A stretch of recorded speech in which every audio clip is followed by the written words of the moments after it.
and I saw the dead. I want you to notice that word. Dead. Small and great. Stand before God. Do you see that? I saw the dead. Small and great stand before God. And the books were opened. And another book was opened, which is the book of life. And look what it says. And the dead were judged out of those things. The Bible says that the dead will be judged. Look at verse 13. Look what it says. And the sea gave up the dead which were in it.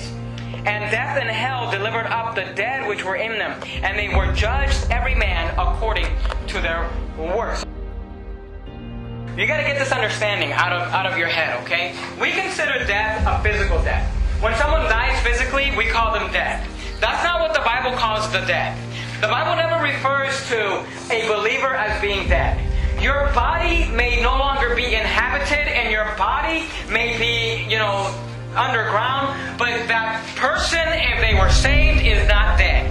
They are alive and well with the Lord Jesus Christ. So what the Bible considers dead is someone who goes to hell.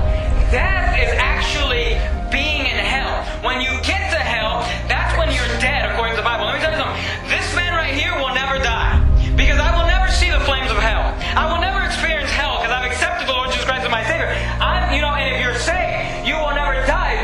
We might say you're dead, but we'll be incorrect, because you'll be in heaven. They that have done good unto the resurrection, look what it says, of life. And they that have done evil unto the resurrection of damnation. Do you see that? See, you could be resurrected to life, or you could be resurrected, the resurrection of damnation. See, the word resurrection doesn't mean be brought back to life. The word resurrection means this, to be raised up.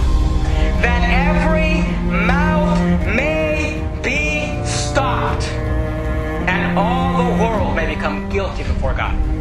See, here's what's going to happen. These people are going to get up to God, to the great white throne, and say, God, I lived a pretty good life. God, I went to church. God, I taught Sunday school. God, I was a good mother and a good father, and I provided for my family, and I paid all my bills. I did all these things, and I went to church, and I did all these things. And God's going to take His word. And when He compares their good life compared to this perfect word, you know what's going to happen? Every mouth is going to be stopped.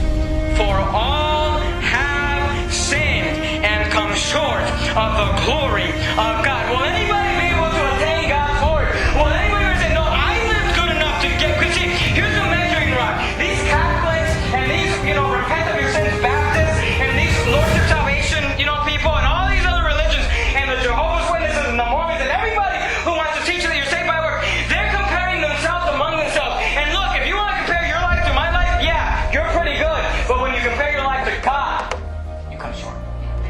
And that's the measuring rod.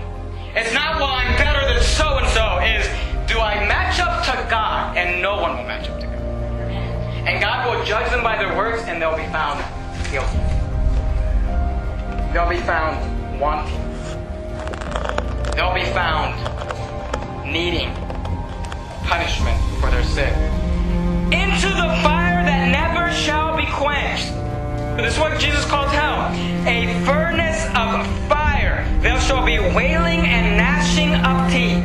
They'll be judged for their works, they'll be found guilty, and then they'll be cast into the lake of fire. And then what God's going to do is He's going to actually remove hell out of the center of the earth, and He's going to put it into the lake of fire. That's what He says, in death and hell were cast into the lake of fire. This is the second death. Forever. When people die and go to hell, they go to hell forever. When they get cast into the lake of fire, they go to the lake of fire forever. Say, Pastor Jimenez, where are we going to be during the great white throne? Well, let me show you something. From whose face the earth and heaven fled away. Notice, when God begins the great white throne judgment, the earth and heaven, they fled away. They went away. And there was found, make note of these two words, no place for them. You know what the Bible says? It says that the great white throne judgment, earth is going to fled away, heaven's going to fled away, and there's going to be no place. You know what that tells me? There's nowhere for us to go. You say, well, I don't want to be at the great white throne judgment. You say, God, I'm just going to hang out in heaven while you take care of this. You say, no, heaven's fled away. You know when we preach and teach about, man, you got to get out soul winning, and you got to go out and preach the gospel, and you say, I don't really have time for that, or, Saturdays are really my gardening day, and I don't really like that, or that's not my thing, or I'm not, God didn't give me that gift. Here's the thing. The Bible says that there will come a day called the Great White Throne, where God is going to resurrect every unbeliever that ever lived. And they will stand before His throne, and He will judge them. And you and I will be standing there, watching. And you know what? You know someone who does it. You've got a family member, you've got a neighbor, you've got a coworker, you've got a cousin, you've got a friend, you've got somebody who doesn't know about Jesus Christ. And you know what the last thing I want in my life is to stand at the Great White Throne and watch one of my family members, one of my so-called friends, somebody I knew, stand before God, and they might say, God, I did so many good things, and I did so many good works, and I went to church, and I lived a good life, and I don't want to go to hell. And God will say, depart from me, I never knew thee, ye workers of iniquity. And the last thing I want is for somebody to look at me and say, why didn't you tell me? Why are you there?